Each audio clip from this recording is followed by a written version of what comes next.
رنگوں کے کپڑے پہن کر بہت میں ڈفرینٹ فیل کرتا ہوں. اور مجھے اکثر لوگ کہتے ہیں کہ آپ کی اتنی ایج ہے اس کے باوجود آپ جو سا ہے بڑے برائٹ کلرز پہنتے ہیں.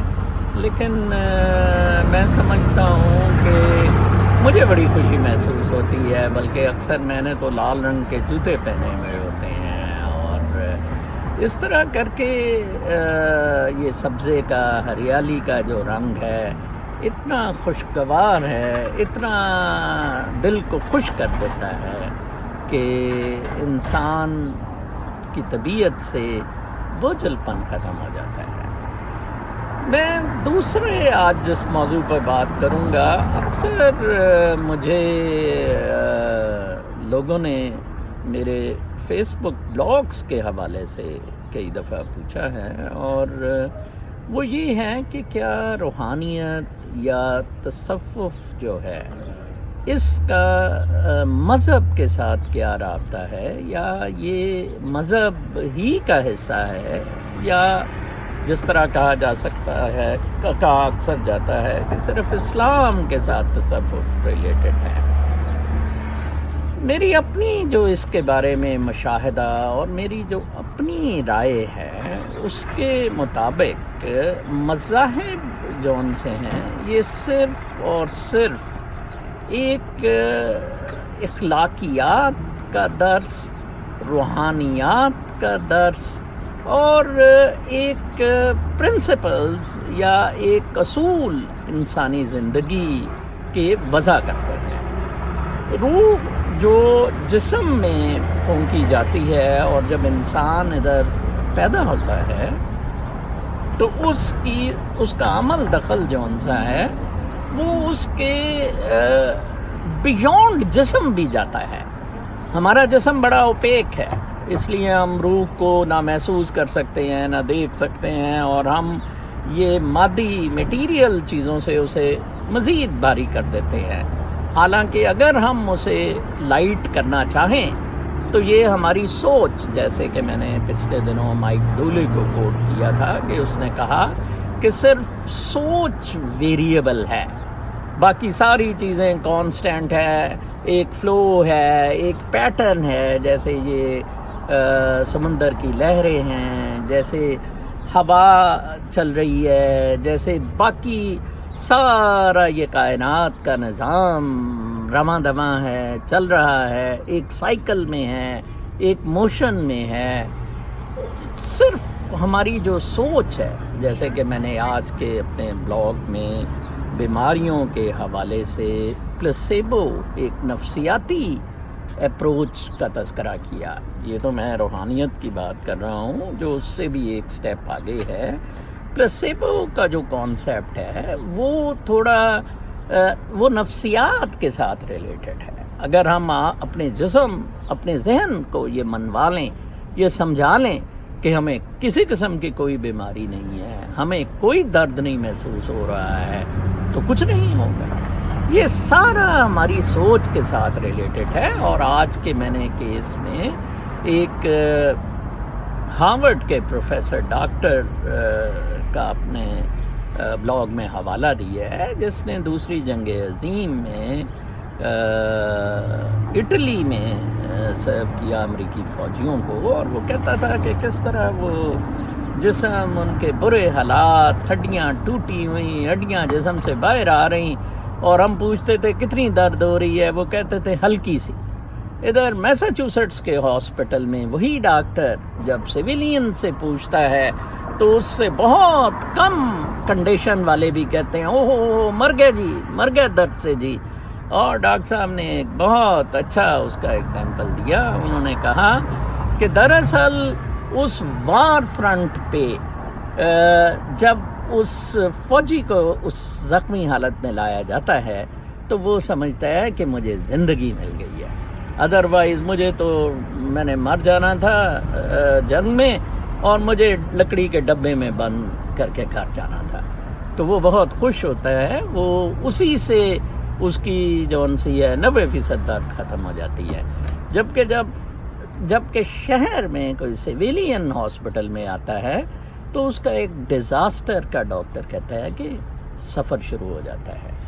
تو بالکل اسی طرح یہ بات دراصل ہو رہی تھی کہ مذاہب جون سے ہیں یہ ایک بنیاد بنتے ہیں ہمارا جون سا روحانی ارتقاء ہے اس کے لیے. دراصل ہماری زندگیاں اس دنیا میں روحانی ہیں.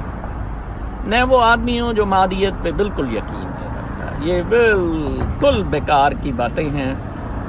انسان واجبی حد تک اس جسم کو، اس مادیت کو ان روحانی مقاصد کے لیے استعمال کر سکتا ہے جو بہت اعلیٰ اور عرفہ ہیں اور جن کے ساتھ ریلیٹڈ ہماری یہ ایوولوشن ارتقاء ہے اور ہمارا سارا ہیومن سائیکل اس کے گرد ریلیٹڈ ہے.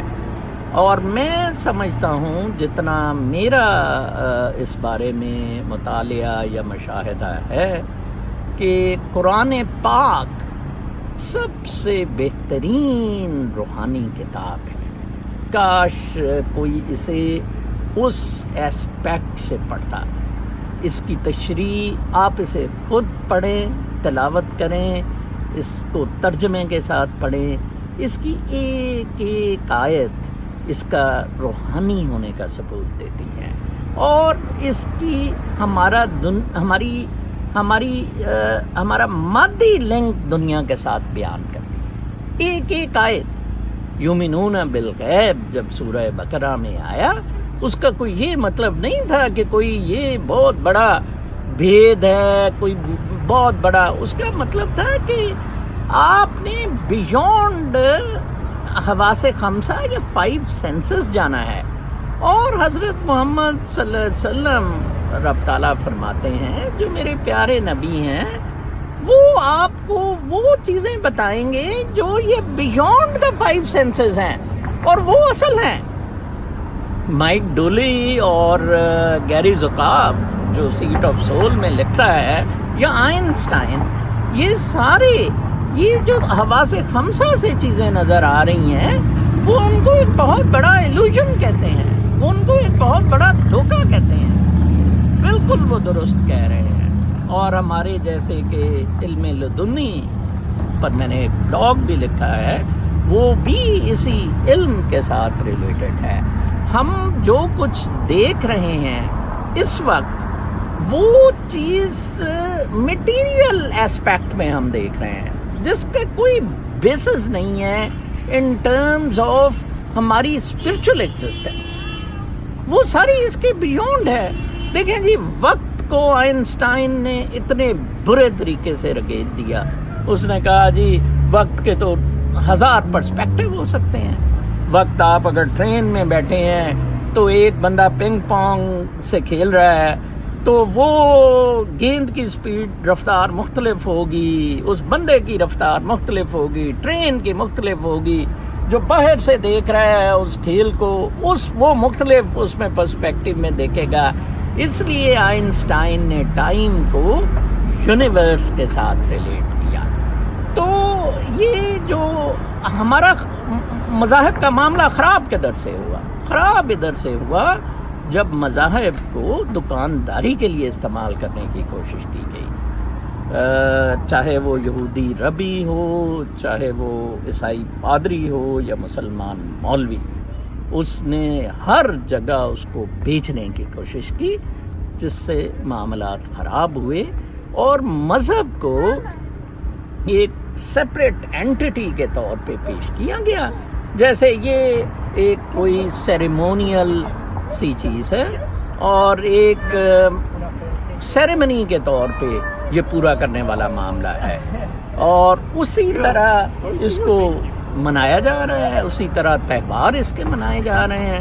اب آپ دیکھیں میرا ایک بیانیہ ہے کہ چین اپنی ساری مستقبل کی بدماشی بدھ مت کے مذہب سے کرے گا. کمیونسٹ پارٹی نے اپنے 2 مہینے پہلے اجلاس میں باقاعدہ بدھ مت کو اڈاپٹ کیا. اگلا جو لاما ہوگا چین نے نامینیٹ کرنا بھی ہے، کر بھی دیا ہوا ہے. یہ اب جون سا دلائی صاحب کا سلسلہ ختم ہو گیا اور انہوں نے ہتھیار پھینک دیے. میانمار میں، برما میں مسلمان انہی بدھسٹ کے ہاتھ چین نے مروائے. سری لنکا میں عیسائی چین نے مروائے. چین اب اس کو یوز کر رہا ہے کہ جی یہ بدھ مت میں بڑا امن ہے، پیس ہے، یہ تو جی بڑے نان وائلنٹ قسم کے ہیں اور اس طرح. تو یہ مذاہب کو استعمال کیا جا رہا ہے. برائے مہربانی اس سے نکلیں. میں اپنے ساتھ آج ایک قرآن شریف کی کاپی انگریزی میں وہ تشریح ہے قرآن شریف کی. 2015 میں کوئی 5 آتھرز نے وہ تشریح لکھی ہے یہاں امریکہ میں. تو وہ میں اپنے لنک میں کامنٹس میں ڈال دوں گا. ادھر شاید پاکستان میں تو وہ نہ ملتی ہو. مجھے وہ سب سے زیادہ بیلنسڈ تشریح قرآن پاک کی تفسیر نظر آئی ہے. ادروائز ہر تفسیر والے نے ایک اپنا سلسلہ اس میں رکھا. یہ ساری چیزیں میں مانتا ہوں، وحی کا اترنا، یہ آیات مبارکہ، یہ قرآن شریف کا سارا اکٹھے ہونا، یہ سارے کا سارا ایک ان آئسولیشن نہیں ہوا. اس کا ریفرنس ٹو دی کانٹیکسٹ ہے. لیکن یہ آپ خود اپنی عقل استعمال کریں، اپنا علم استعمال کریں، زیادہ سے زیادہ قرآن شریف کو پڑھیں. آپ کو بہت اس چیزوں کے جواب مل جائیں گے. علامہ غامدی صاحب سے جتنا مرضی لوگوں کو اختلاف ہو، میں نے دیکھا ہے کہ وہ علامہ غامدی واحد شخص ہیں جنہوں نے ان معاملات کو سمپلیفائی کرنے کی کوشش کی، کمپلیکیٹ نہیں کیا.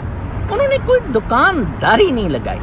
ادھر امریکہ میں آئے پچھلے سال، میں نے دیکھا کوئی ان کی پبلسٹی نہیں وزٹ کی ہوئی، بالکل بھی. بہت سادہ اور بہت آسان طریقے سے انہوں نے چیزیں سمجھانے کی کوشش کی. اور ان کی حالیہ ویڈیو جو بہت پاپولر ہوئی، اس میں انہوں نے کہا کہ سارے معاملات، پریشانیاں، سب چیزوں کا حل قرآن پاک میں دیا ہوا ہے. دکھ تو یہ ہے کہ ہمیں اللہ نے توفیق ہی نہیں دی کہ ہم اس کو پڑھیں. اور ہم نے کیا کیا، یہ آپ امیر لوگوں کے گھروں میں پاکستان دیکھیں گے، چھوٹے چھوٹے بچے بلا کے چند پیسے دے کے تو وہ جناب کل کی اس میں یا کوئی آیت کریمہ ہو رہا ہے یا اس طرح کی چیزیں ہو رہی ہیں. بالکل پرسپیکٹو ہی نہیں ہے. میرا آخری آج کا جو موضوع ہے اسی کے ساتھ ریلیٹڈ خدا کے ساتھ انسان کے لنک کا ہے. میں اس میں 2 قرآن پاک کی جو صورتیں ہیں ان کے کچھ اقتباس پڑھ کے سناتا ہوں اور اس کے بعد بریفلی ان پہ میں بات کروں گا. سب سے پہلے سورہ توبہ کا آخری